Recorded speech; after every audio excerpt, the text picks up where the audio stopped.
think that it really gets at almost even why I wanted to write this book. And what's missing, I think, in the conversation. A lot of people really, it's inseparable for them. The idea of being a Christian is inseparable from everybody should be a Christian. And unless everybody should be a Christian, why be a Christian at all? And for me, reclaiming Christianity had to be a really new paradigm where me being a Christian is saying something about me. It's not the should. I'm not telling people what they should do. I'm talking about my spirituality. And the reason that that's so hard, and this is inseparable from the hell conversation, because that should is, why? Really, if you keep peeling back the onion layers, it's because God will punish you if you're not. That really is what's behind the curtain of that should for people. And once you deconstruct hell, then you have to have a new reason for your spirituality. And this is why so many people, even though hell is it's not really bedrock. It's not bedrock New Testament doctrine. Paul doesn't mention it a single time. We talk like Paul's the big systematician in the New Testament. He's the one putting the puzzle pieces for Christianity together. Somehow he does it without mentioning hell a single time. And yet, when I say there's no hell, the first question I get is, why even be a Christian? Why? What did Jesus even save you from? The system falls apart completely. It is a system built on avoiding punishment. And when you have that system, one of the main reasons it's so hard to deconstruct is it provides the institution of Christianity with the biggest possible should, why you should be a Christian. It's why they count conversions and baptisms. It's the whole thing is about, it's a numbers game. And it's ultimately the most important numbers game there is, saving people from hell. And you take that away and their whole reason for existence starts to fall apart. And the big light bulb moment I had was, oh my God, that was the foundation of our spirituality. In other words, it was not about cultivating a way of love for the sake of this life and for the sake of the world, especially the most vulnerable of the world. It was ultimately a punishment avoidance game. And so I realized we have to, as Christians, if we're going to stay in it, we've got to find a whole new positive spirituality. Otherwise, throw out the whole thing. It's just punishment avoidance.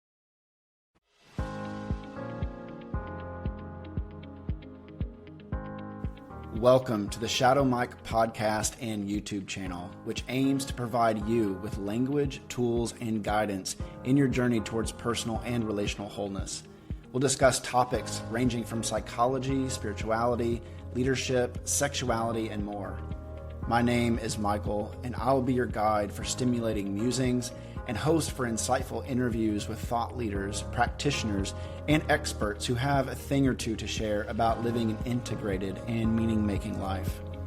Whether you're looking to deepen your connection with your interior world, overcome challenges in your relationships, or expand your psychosomatic horizons with fresh perspectives and paradigms, the Shadow Mike podcast and YouTube channel offers a safe, playful, yet challenging space for dialogue and introspection. It is all a gift, so let's go enjoy it together.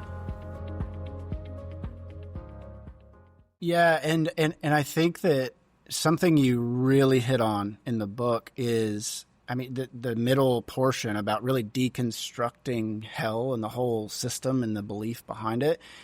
That is so essential because I see a lot of times, and I'll dog on progressive Christians a lot because there is this sense that if you just kind of like sell a more loving version, that it will somehow override that system. But it's like, no. Like, if your unconscious mind believes that hell is kind of the big end game, then your love will always be oriented towards overcoming that. So like when people are like, well, like it's all about love, it's all about, Jesus was all about love, and yet they live with that existential dread. Why is it essential? Like, how do people deconstruct personally? We'll start with the personal because I want to get into the macro and like the social ramifications as well. But how do people deconstruct personally the belief system that's lodged in their bodies around hell?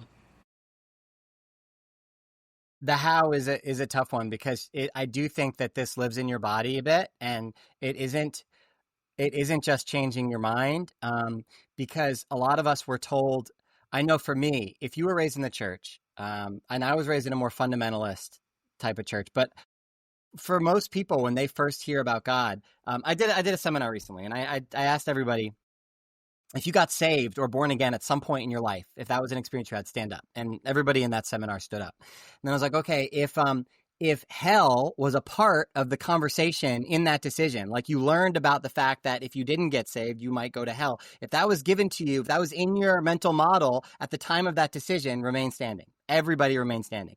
And then I said, okay, if that happened to you before 10 years old, remain standing. And a couple people sat down, but the vast majority of the people remained standing.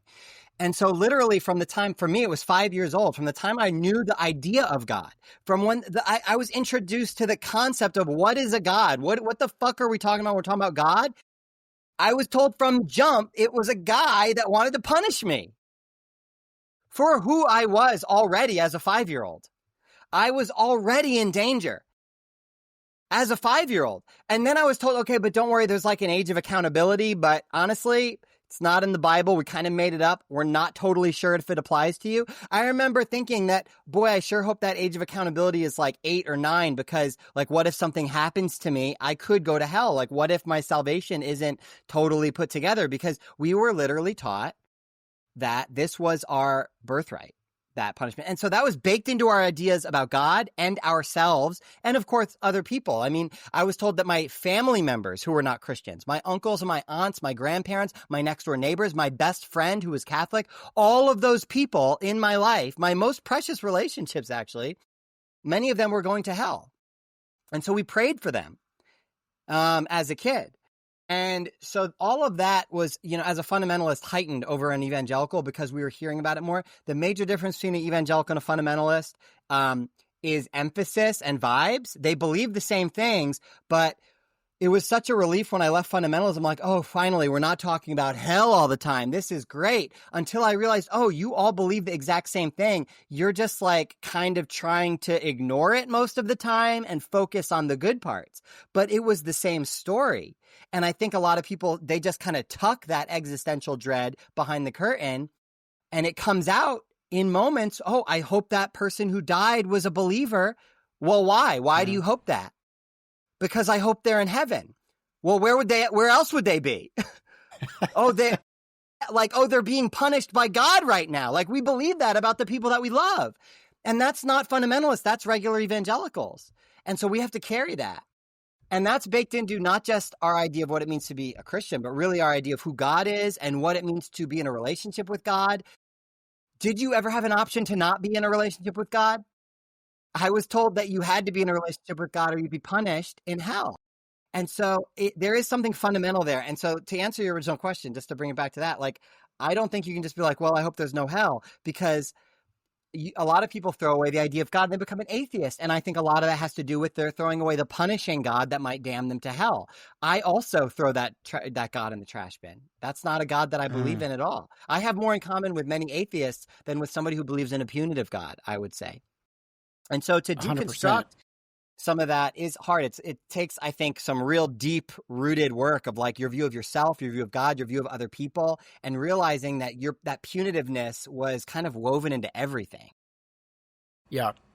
Well, it's when you're that young, you're 5. I was 8. I remember praying this prayer, and I had this very spiritual moment where I ran down into my grandmother's basement and shouted at the devil. I was like, "You can't have me!" And Amen. When I think about I was immediately like, okay, I had just been saved. Let's think about that. I had just been saved, quote unquote. My first act was a declaration of war against something, and it's like the love thing got wired with conflict and with life or death to some degree.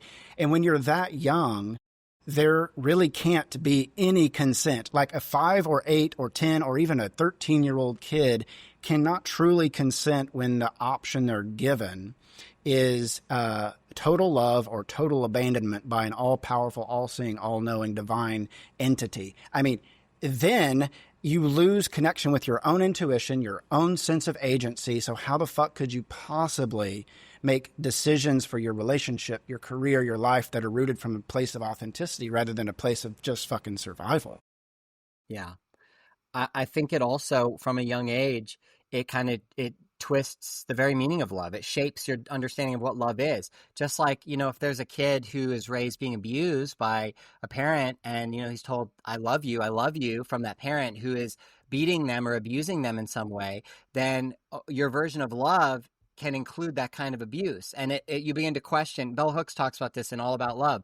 She says you begin to question the meaning of love, or if it even exists, a child in that scenario. And in some ways, it's the same thing with God. God is love. God is love. God's very nature is love. And God, that same God who is love, can punish people mercilessly, eternally in hell, like Jonathan Edwards holding a spider over a flame. Like if that's included in love, then now you have a particular understanding of love that you carry into your relationships as well. And that affects you in all sorts of ways, both in how you treat people and in what you expect in loving relationships.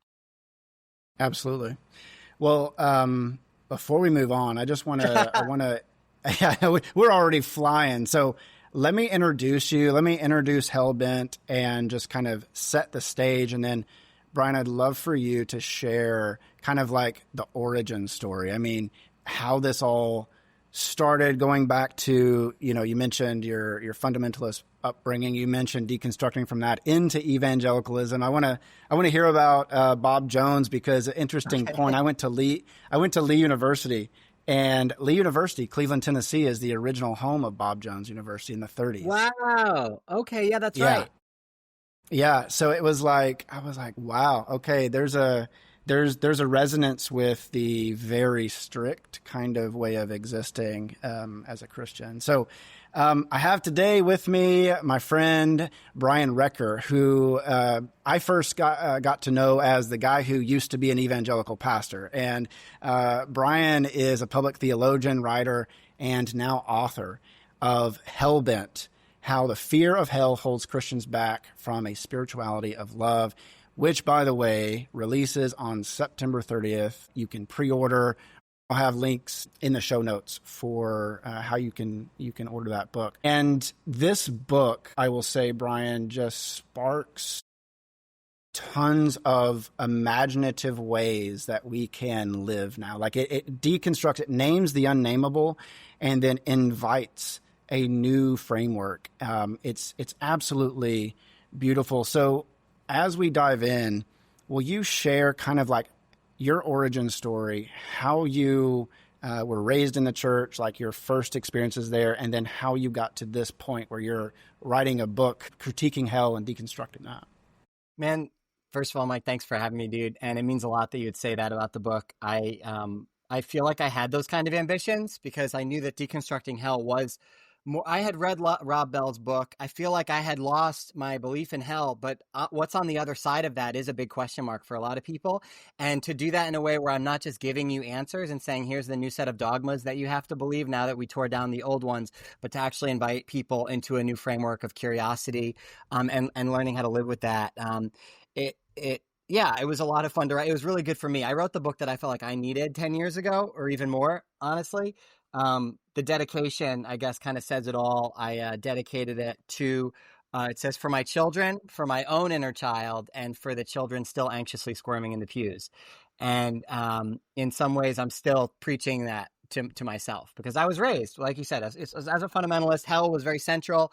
I got saved at 5 years old, fundamentalist pastor, Bible services every year, got saved 300 more times before I was a teenager. And once puberty hit in, those salvations really jumped up, because every time I experienced any lust or, jerked off or something like that, I thought I lost my salvation. I was on this fear cycle, right? My first deconstruction you mentioned, so I went to Bob Jones University, and really I was in a bubble up until that point. I was homeschooled, homeschooled fundamentalist pastor's kid, and go to Bob Jones. But that's where I first met some evangelical friends and got exposed to just Christianity outside of the cul-de-sac of fundamentalism, which evangelicalism turns out to be a cul-de-sac as well. It's just a bigger one, but it's still, I think, kind of a dead end. But exposed to people like John Piper or Tim Keller, who were outside of my fundamentalist world and were very expansive in my thinking, because as bad as you might think evangelical preachers are, I grew up on do the right thing or you're going to burn forever. It was just law, law, law. There was little grace, little gospel, little even about Jesus. It was I grew up in some Old Testament shit, fire and brimstone shit. And so encountering, for instance, Tim Keller quickly became my favorite preacher in my late teens, early 20s, where the message shifted from that law and punishment to this new orientation of, it's about what Jesus did for us. But it took me a while to realize that was still a message rooted in punishment, where I needed Jesus to take the punishment for me, and I was supposed to respond to that grace. But the grace was still something that had to be received only through exclusive belief in this thing that Jesus did for me. And if I didn't make that decision, I would still be punished. And God was still bound by punishment, actually. God had to punish Jesus or me. It was like, which way is the punishment going to go? But even in evangelicalism, so it was like a less punitive worldview. And yet it took me some years to realize punitiveness was still at the center of that worldview and really shaping the way that I viewed God and everybody else. I guess I'm going on a tangent here. Do you want to know more about Bob Jones? Or Yeah, no. I mean, I think it's important that people know that this whole deconstruction thing is a process that has a certain spiral pattern to it. It's not always one thing, because you leave fundamentalism, you move into evangelicalism, and you continue to listen to what did not feel right. And as you tuned into that, you took action around what was a better way of living.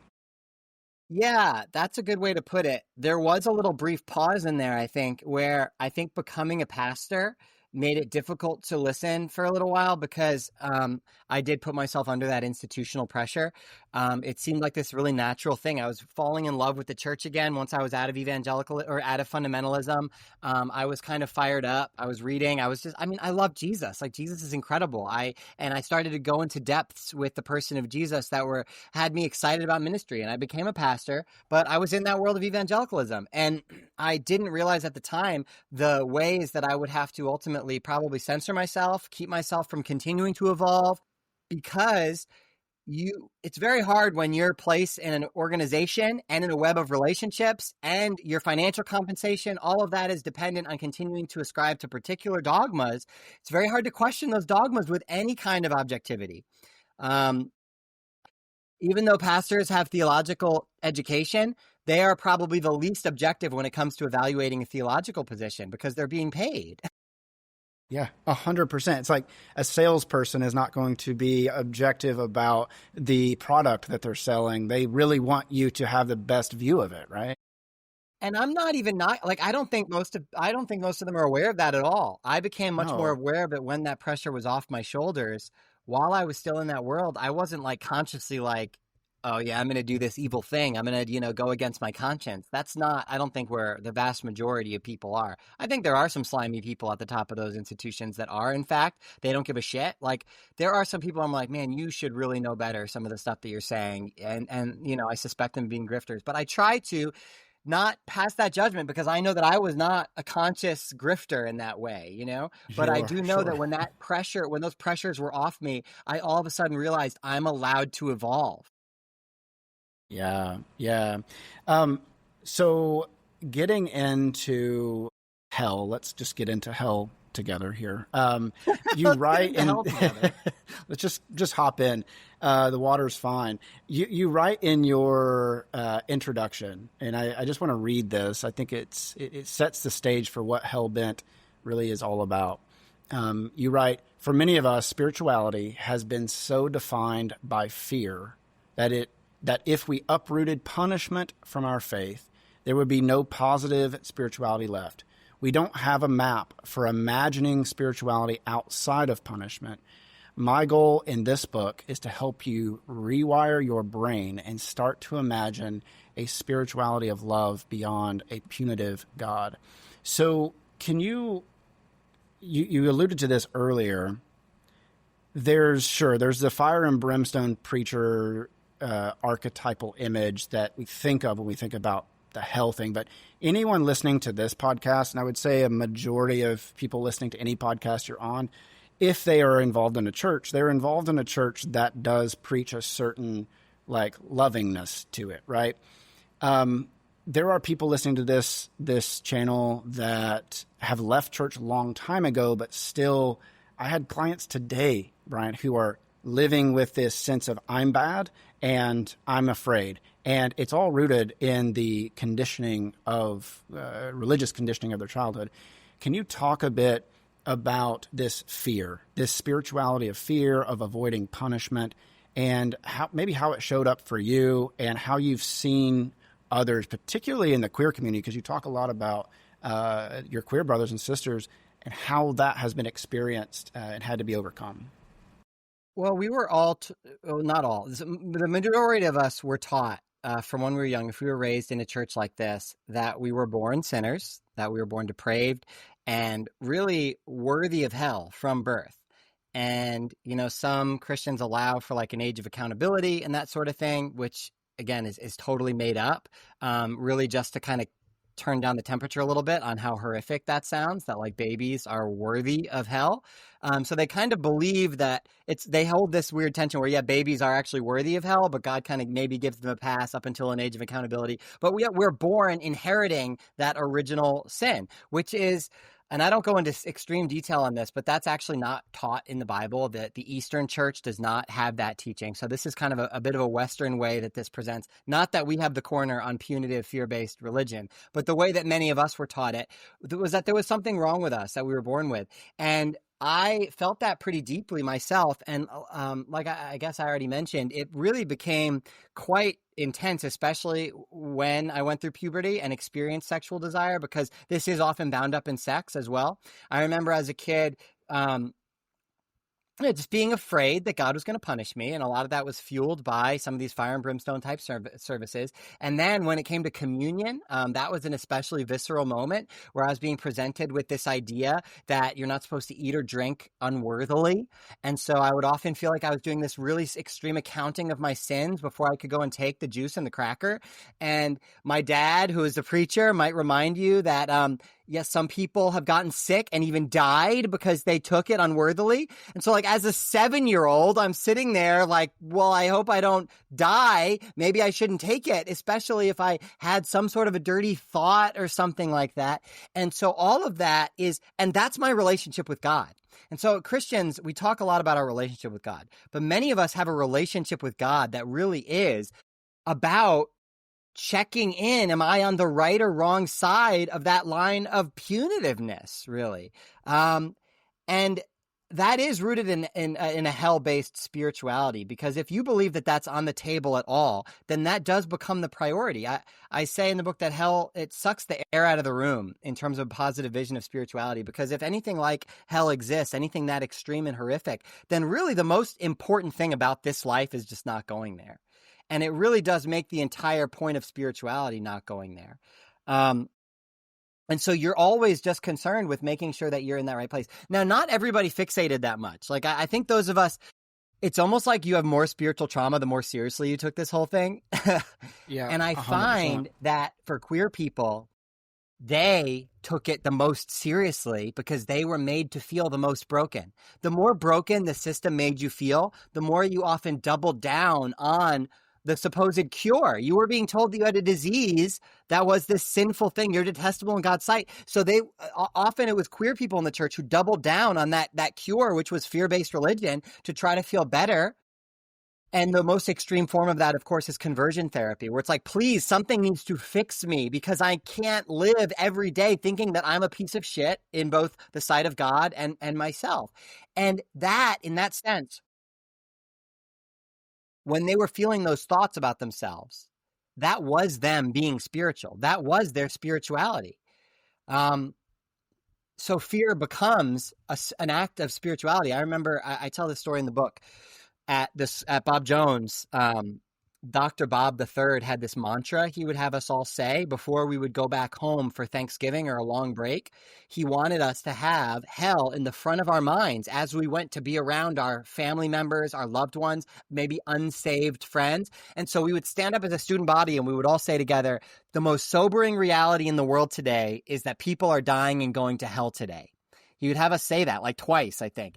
And I would feel it in my chest, this sense of, okay, the most spiritual thing I could do is to try to rescue people from hell. Because if that's real, again, that's the most important thing we could do. So as I got hell central in my mind and the fear of it and making sure I didn't go there, making sure other people didn't go there, that was spirituality for me. And now in retrospect, I can see that in many ways, that's the opposite of true spirituality, which is meant to connect us together to our oneness, as opposed to separating ourselves from God, our own hearts, and from other people, that we are having to go back home on Thanksgiving to convert people. Like I can't just enjoy the goddamn holidays. I'm on a mission project around the turkey. I've got to save you guys. Oh, I mean, like, no joke, the missionary attitude. I mean, you call it what it is. It's a colonizer's mentality, right? It's the colonial view of the wild, the unknown. I've got to tame it. I've got to get it in alignment with how it should be. And so you can't relate to people. You have to see them as objects to be molded into the right image, because they aren't in the right image. They're broken. Can you talk about this? Because you in your book, you one of the things that I really resonated with was, kind of makes me, I tear up a bit. Like, it was your Uncle Rex. You talk about, like, he got invited, your dad invited him to the church for, like, to hear a message, and just like the experience of him walking out, and then your dad being like, at least he heard the truth, that kind of thing. Talk about, if you don't mind sharing about that experience a bit, but also just how a centralized hell spirituality affects relationships in general. Yeah. So my dad got saved in college and transferred. He was at Clemson. He got saved when a Bob Jones University student gave him the gospel, and he went to a fundamentalist school, transferred from Clemson to Bob Jones. So the rest of his family were not born again Christians. They actually, here's the funny part, they actually are Christians, most of them. I think Rex is an atheist now, but he grew up in a progressive Christian household. They were like Presbyterians. They were Easter and Christmas type of Christians. Yeah. But they considered themselves Christians. They weren't like not even non-Christians. But to my dad, they weren't Christians. And so I was raised being told that our family members were unsaved. And, they smoked, they drank, they did that bad unsaved stuff. And so we would, at holiday get-togethers, we'd be praying for them in the car on the way there. And I would be in these places with my family members. Like, I never really felt intimate with them. I always felt like we were in a different place. We were separate from them. And they felt that about us too, right? Like, I can actually see it from their perspective now, that we were coming in with this sense that, like, we're not going to partake in any of your alcohol. Like, and my dad would always offer to pray when nobody else really wanted him to, but he would like do this loud prayer. So we were coming in as interlopers almost, and it made us totally alienated from our family members, because we had this idea that they were all damned and going to hell, and we weren't. We had the truth that they needed. And my dad, you mentioned the story. So my dad was always inviting Rex to church, because he lived in New York City as well, where my dad's church was, and he didn't really want to come because he didn't believe that stuff. But it was like our anniversary service, and Dr. Bob, who I mentioned earlier, the university president that my dad went to, that I went to, he was going to be there speaking at this anniversary service. And so Rex was finally like, okay, yeah, sure, I'll come. I'll celebrate. It's a cool, milestone for you. And Dr. Bob preached a sermon called How Hot Is Hell? And I don't remember everything that he said, but I remember, like, the points were something like, too hot for you, or something. And, like, he talked about the flames and, like, the different color of flames, and how, like, black flame is the most powerful flame. And since the Bible says that hell is dark and fire, that it's probably black flame, which is like, it burns at this incredible, like, he went into details. And I'm just sitting there, and I remember, I'm like, I don't know exactly how old I was. I'm guessing around 10 or so. And I was squirming. And I remember feeling so uncomfortable, looking over at Rex, knowing this was probably making him feel so uncomfortable. But I was confused by that feeling. I felt guilty that I felt that way, because aren't I supposed to say, yeah, Dr. Bob, tell the truth. This is God's truth. Come on, Rex, get that truth in your heart, buddy. Repent. But instead, I'm like, what are we doing? This feels so wrong. And I felt bad that I was having that. And I thought, man, if I was more spiritual like my dad, then I would just be so full-throated, so bold for the gospel. But now I can see now that that was an intuition that I had, that what we're doing is alienating ourselves from others. This is wrong. I can see that clearly now. But at the time, I didn't know what to do with those feelings. And afterwards, I remember I mean, Rex was offended by the sermon, and he communicated that. And my dad had to ultimately say, hey, well, sometimes the gospel is an offense, but at least he heard the message, and that's all we can do. And I was very sobered by that, because it almost felt like, oh man, that's a nail in the coffin. Rex is definitely going to hell. I think this is, the levels, the internal, the interpersonal, and then there's the macro level, like just all the issues of justice that are centered around some kind of biblical dogmatic belief, but the impact on relationships that otherwise would have been good.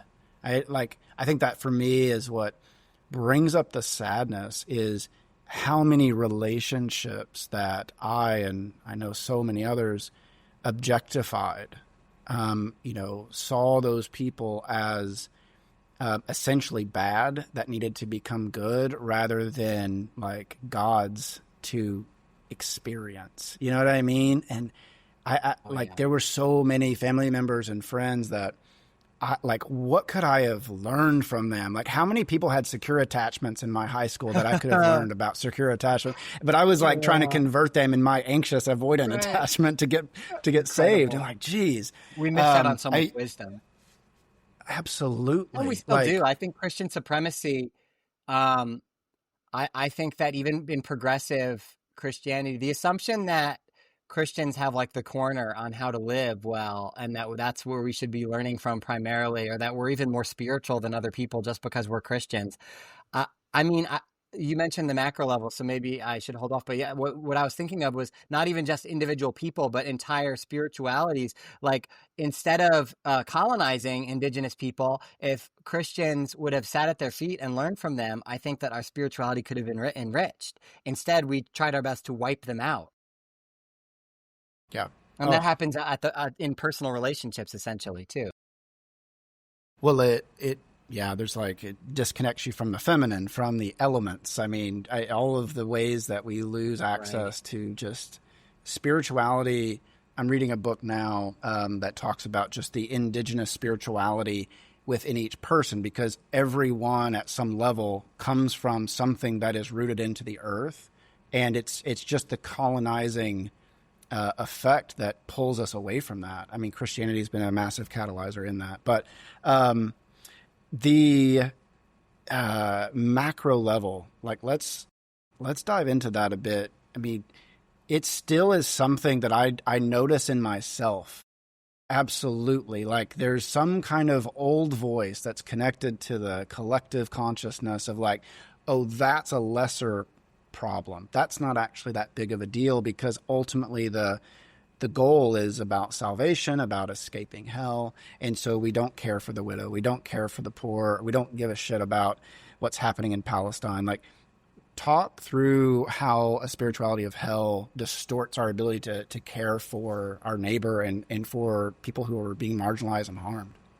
Yeah, that's a great question. I think one of the most damaging things about hell being in the picture is it does take the point of spirituality off of this life and puts it on the life to come, and also makes spirituality something different from the flourishing of people and the earth.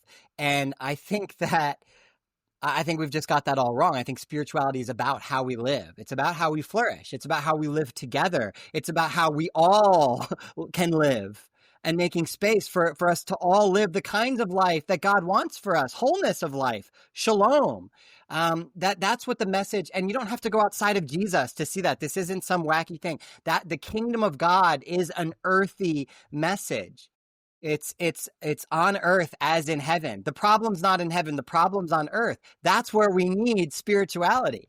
And for me, reclaiming that and recognizing that whenever I do that, people will often push back because it feels like, oh, you don't really care about spiritual things. You're just like a materialist.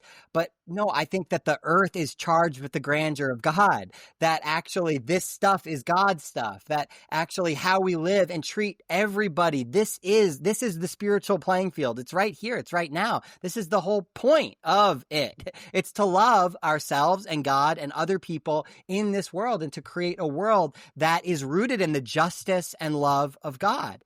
And of course, especially the way that starts, the way into that, according to Jesus, is by centering the vulnerable. This is an upside down kingdom where the last are first. And really, that's not because the poor are more important than everybody else and that the rich don't matter, but actually because the very people that the world refuses to center and refuses to see, they have no visibility in the world. That's the humanity that needs to be most elevated, because those people are equally divine, filled with God's image, just like everybody else. And until the poor are liberated, nobody's liberated. And so I think that's where Jesus' message starts. So that's the gospel. The gospel is good news for the poor. And when we make it about where we go when we die, I think we miss the good news completely. And you end up making incredible compromises. A great example of this just happened. You have Doug Wilson being platformed by Pete Hegseth. I don't know if you heard about all this. Maybe just to catch up your listeners really quick. Doug Wilson is an authoritarian, patriarchal theonomist. He believes in a theocracy. He wants to see really Christians dominate society, and he's a Christian nationalist. He's a white Christian nationalist. And Pete Hegseth, the U.S. Secretary of Defense, retweeted him and is a disciple of him, which is very dangerous. So you have this very conservative theocratic agenda in high places of power. And Doug Wilson has this very patriarchal, demeaning to women, a misogynistic worldview. And he believes women should not have the right to vote. He believes every household should have a vote. And he's been an apologist for the Confederacy, and has said that slavery really wasn't that bad. All this kind of stuff, right? And evangelicals have kind of distanced themselves from his more out there sort of positions, but they have often platformed him where they have common ground. And so John Piper invited Doug Wilson to a Desiring God conference a few years ago, and he came under some criticism because it was like, hey, this guy's a racist, misogynist. Like, why are you doing that? And his answer was, Doug gets the gospel right. When it comes to substitutionary atonement, Doug really understands that we are saved purely by God's grace through what Jesus Christ accomplished on the cross. That's what Piper said. So for Piper, man, okay, I get it. There's some stuff I don't go there with Doug. But at the end of the day, when it comes to the things that really matter, how to get saved, right? That gospel, that good news. So for them, the gospel is understanding, why does that transactional cross thing matter so much? Like, what does that have to do with my Tuesday? What does that have to do with Gaza? What does that have to do with my relationship? Like, what are you talking about right now? He gets the God, like, what do you, that gospel, because of hell. That's why that matters. Of course that matters, because they believe that your biggest problem, the biggest problem in the world right now is not a genocide going on. It's not the fact that scientists say that within 20 years we could be facing climate disaster. No. The biggest problem, if hell is real, is hell.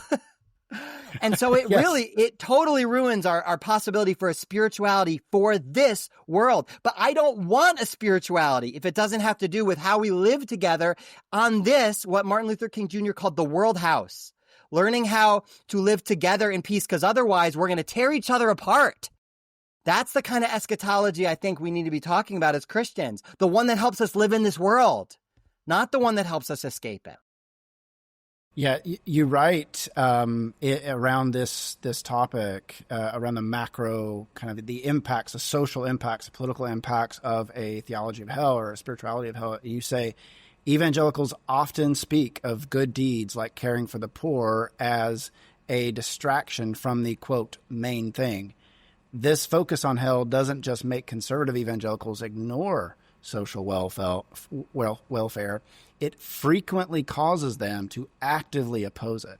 And I mean, just I thinking archetypally here about social welfare, this sense of well-being at a collective level, to actively oppose that, there is no, my mentor often says, there is no other. There's only your perception. And so if you are actively opposing the welfare of the other, that's because that was internalized first. You are actively opposing your welfare as well. And I think that, to me, is one of the biggest cornerstones of this is we got trained up. These Christian nationalists didn't just wake up like this. They weren't born this way. This was something that was wired in them over and over and over again to quite literally ignore what is well, what is good in their own bodies. And then from there, that software just keeps writing itself. You just create unwellness everywhere around you, because the body, the desire, the want, the wish, what you want for your life is completely secondary. It's a distant second to the main thing. Um, Yeah, no, that's well said. I think that I like what you did with social welfare, even just seeing that, not just like, I think that specific line, I was even talking about how they oppose that politically, but you're right. They're really not, they don't see even just the welfare of our society as a goal of their spirituality. That's absolutely true. I mean, I was even told like you shouldn't have utopian visions for society, that's like, well, they would obviously denigrate socialism. And one of the reasons is that this world is not our home. And so, yeah, to focus on that is a distraction. Really, that's not what it's all about. What they have apocalyptic visions for society rather than utopian visions for society, more Right. rooted in the destruction of the earth and the escape of the earth, and ultimately conquering the earth. For Christ, as opposed to really seeing everybody on earth flourish, which I think, I think that should be God. That's God's dream for the world. Yes. Yeah. Um, so what is the way forward? What is this, as you talk about it in your book, a spirituality of love? What's our pathway? Like, how does Jesus illuminate that? What needs to happen for people to move that direction? Wow. I don't give a systematic theology in this book. I'm, first of all, not a systematic thinker. And then I also just don't think that that's what we received in the story of Jesus. We received a life to imitate. And I think the way forward is that Christianity, for those of us who still would consider ourselves in that Christian space or in that world, it needs to become more about imitating Jesus than anything, and figuring out what were Jesus's priorities. So for me, the reason I still call myself a Christian is because the idea of Christian is like a little Christ, someone imitating Jesus. The first Christians, before they came up with that word, it was people of the way. And so the idea is the way of Jesus. That's why I call that section of the book a way of love. This is a way of life. It's not a list of beliefs. And for some people, they won't be comfortable with that name Christian simply because of what it's been associated with. But for me, the reason it still works is I still think Jesus is worth imitating. The spirituality of Jesus is not a problem. Like if you look at Jesus's relationship with God, the kind of relationship that Jesus has to God and other people is the kind of relationship that I want with God and other people. The way that Jesus talked about himself, I would love to feel that way about myself. That sounds self-aggrandizing. I think Jesus, we are meant to see that as an imitation. We are meant to see that light within. I and the Father are one. Yes, I want to feel at one with God in that way. I do. And actually, that sounds blasphemous for Western Christians. Eastern Christians are very used to that kind of language, that actually they see that sense of entering into communion with God at that level as the whole point of spirituality. And so Jesus, we made Jesus into a hero figure, a savior figure that is not one to imitate. We just grovel and we receive that salvation. But the whole point of spirituality in the way of Jesus is really to become like Christ. And that the New Testament is full of that. And so to me, that is the way forward, is not a punitive religion of needing to be rescued from God, really. Now, I think there's a place for rescue language, even salvation language. Like, I think we need to reclaim some of that language, but we need to help people reframe it. For me, I'm not saved from punishment. I'm saved for love. So when people ask, like, well, do you need to be saved in your paradigm? I kind of say, well, it depends what you mean by need. I don't need to be saved or else God's going to punish me. I don't need to be saved or else, right? There's no or else with the need. I need salvation like I need love. Of course I need salvation. I need God. Am I lost in one sense?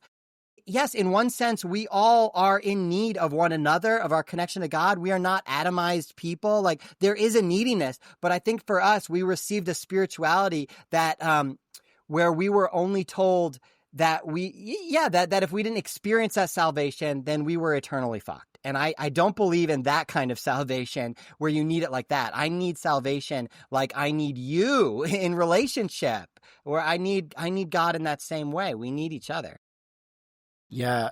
our words create our reality, then how we talk about God and the language we use in relationship to God really matters. And so if salvation is kind of the orientation, then that implicitly means that you have to be in somewhat of a state of crisis in order to be saved, like to be rescued. If your primary relational dynamic with the divine is, Savior needing to be rescued, then like in order to have connection with God, you actually have to go and live out a crisis life, a crisis-oriented life in order to receive the embrace. But if it's not a salvation experience and it's an embrace, a loving embrace, then that expands the whole thing. You're not living in a state of life or death. You're living in a space of abundance and generativity. That's a whole different framework. That's true. And honestly, though, when your framework is broken, here's the thing. I think some of that language, that salvation language, can still be helpful because sometimes we do have those dramatic moments. Deconstruction can feel like salvation. When your frame breaks and you realize, oh my gosh, this wasn't working. And actually, this way of thinking was alienating me from other people and from God. And when you realize that actually the love was always there, that belovedness was right there, that the breath was right there, that your voice, that the sound of the genuine was right there for you to listen to. There is like it can feel like scales falling from your eyes a little bit, right? And so some of those metaphors are still quite sweet to me, but it's not about like, oh man, I was going to be punished from there. Richard Rohr says it best: sin is its own punishment. And I think when we are living outside of love, living in a way that alienates us from others and from God, we experience those consequences as a natural consequence of living in that state of alienation. And when we choose connection and when we press into the reality of the grace that was already there, because I don't believe salvation. Here's the problem with the transactional view of God is salvation is about changing God's posture towards me rather than changing my posture towards God. As if God's back was turned towards me until I prayed the prayer, believed the right thing, and then God was like, all right, I guess I won't punish you. I guess I'll love you. And I think the love goes in one direction for God. I don't think that God turns on God's heel and says, all right, well, I guess I'll turn towards you in grace. That's what grace is. It's unearned. It's always pouring out. The mercy is always there. I think that we can turn away from it, and not in the sense that we turn away. Like all of this language can actually still sound very Christian in the sense that like, oh, if you turn away from God's grace, then you go to hell. That's what that means because you rejected this free gift of salvation. But what I mean is you reject the day-to-day experience of that grace in the sense that you are able to live in the reality of your belovedness. I saw a video the other day from an evangelical pastor. And he said, I stitched it actually. He was like, wouldn't it be wonderful and how different your life would be if you woke up every morning and thought, my sins put Jesus on the cross? What would be different about you? Wouldn't you be able to have a close? And I was just like, whoa, man, like you want that to be my first thought when I wake up is you killed Jesus. You better grovel in that today. And for me, that is really the spirituality that you're creating when that's your starting point, is the default is punishment.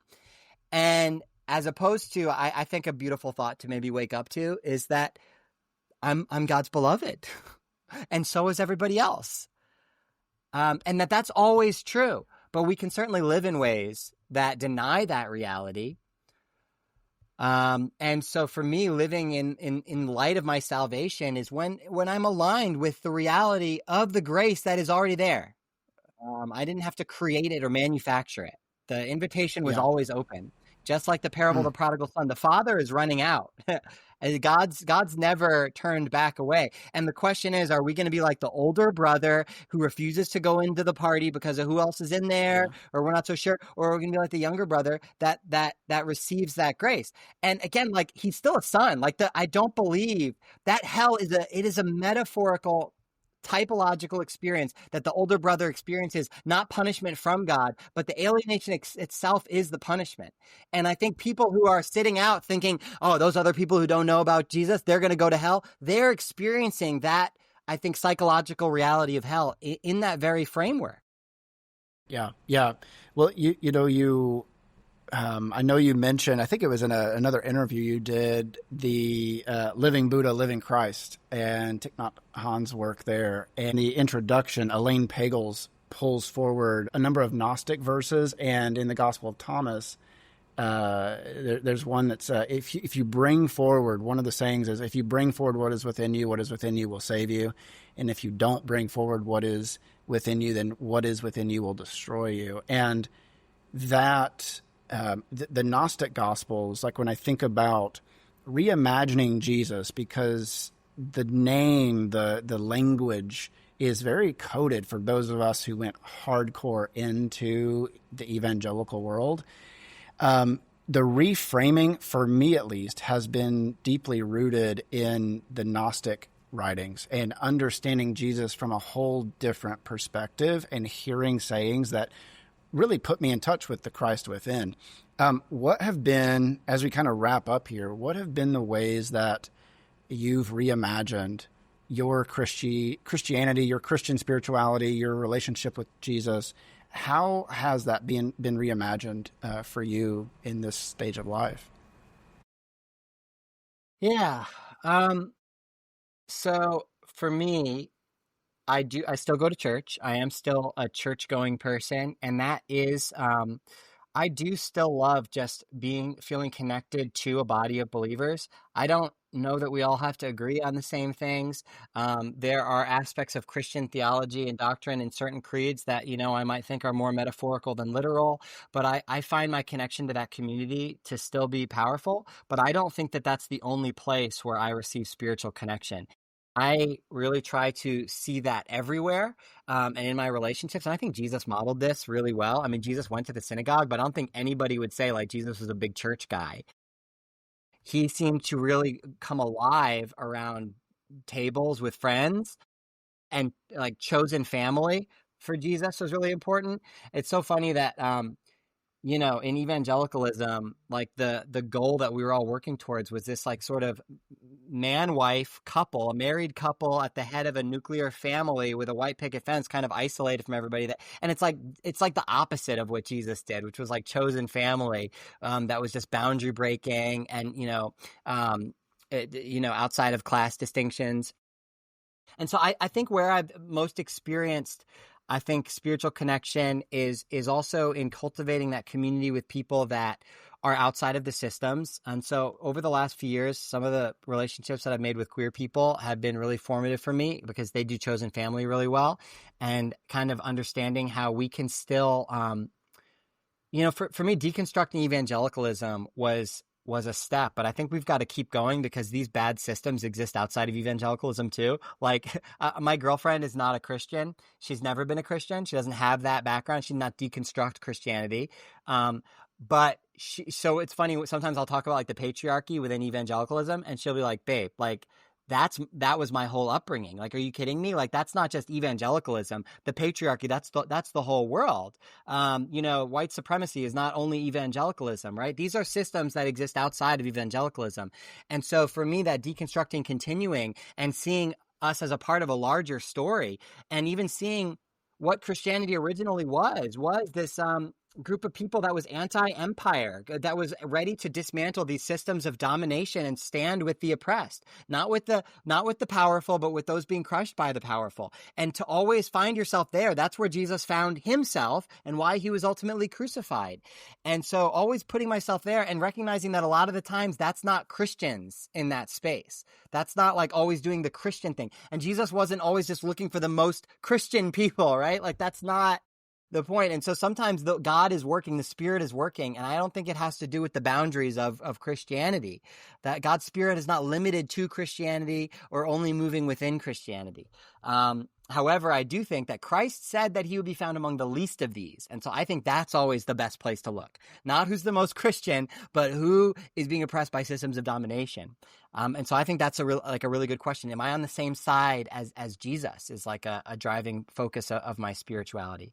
I've learned a lot about like embodiment, and I still am really bad about that. But I feel like that's something, is like even just recognizing that we all have these embodied experiences. And I learned a spirituality that was very separate from the body. Howard Thurman, in a commencement address, he said that until you learn to listen to the sound of the genuine, you will spend your whole life at the end of strings that other men pull. And so for me, a lot of my spirituality is trying to get in tune with the sound of the genuine, which I believe to be love that resides in each one of us. I believe that at the end of the day, at the core of who you are, Dr. Mike, is love, unspeakable love. And I think that there's a lot of shit that gets like covered over that, and we don't always see it clearly. We don't always hear it clearly. But I think that's the mission for all of us is to listen to that voice of love. And so getting in touch with that love that's already there, I think, is a big part of my spirituality. I love that. Thank you. This is a different orientation to discover and live out the genuine. There was this study done that measured frequencies or vibrations of different emotions. And there's death, and just above death was shame. Shame was like the closest frequency to death. But the highest vibration that could be measured was authenticity. And the authenticity that it like is unique. It's unique to us. Yeah, we have types, there's Enneagram, there's Myers-Briggs, there's all these types or whatever. But there is only one you that can live that out authentically. And when you do that, it's a vibration that attracts what you most deeply desire, rather than having to manipulate your life and contort and twist in order to get God to turn around and catch his eye or whatever. It opens up to such a more expansive spirituality. As we wrap up here, is there anything that you like? I want to share this before I hop off, like some kind of parting invitation, something you want to share from the book that you want listeners to hear. One thing that comes to mind is that I do have grief from like the period of my life that I was so closed off to hearing the perspectives of others. For much of my life, I believed that Muslims were going to hell, that Buddhists were unsaved, that atheists needed to be converted, that people who didn't believe like me needed to be rescued. And the spirituality of Jesus, one of the stories that speaks to me most is the Good Samaritan, and this idea that salvation comes from the other, that people get the wrong lesson from the Good Samaritan. The point of the Good Samaritan is not you should even love Samaritans. In other words, you should even love the outsider. The Samaritan in that story is not the one that receives love in that story. The Samaritan is the bringer of love. The Samaritan is the savior. And just for context, Samaritans were despised both ethnically and religiously. They were heretics. They believed their own thing. If anybody's going to hell, it was Samaritans. And so, in other words, the outsider, the one who I'm most likely to write off, who I believe needs me, who needs my teaching, who needs my doctrine, they need to be saved. That's the person you better shut up and listen to, because they will be the ones to save you. And so I'm more in the time of my life that I had this posture of superiority because, like you said, I think we were missing out.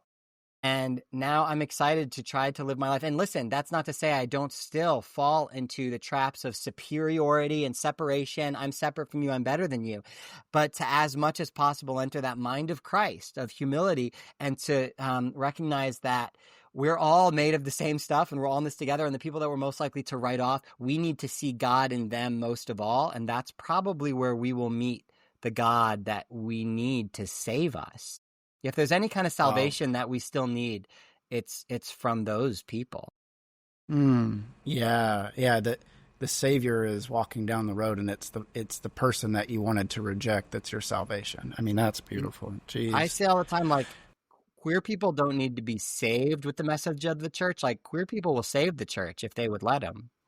It's the people that've been saying you don't belong here. Brian, thank you so much for joining us. And if you're interested in buying Brian's book, Hellbent, How the Fear of Hell Holds Christians Back from a Spirituality of Love, it comes out on September 30th. All the links are in the show notes. Brian, thank you for being here and for being authentic and genuine in your spirituality and letting us all benefit. Thanks so much, Mike. Hi, Michael here. Hey, seriously, thank you for listening and engaging the Shadow Mike podcast and YouTube channel. I trust today's episode gave you something to reflect on or illuminated a new trailhead to your hidden life. If this episode resonated with you, you can subscribe, leave a comment or review, and share it with your people. This really helps spread the word and boosts our digital presence.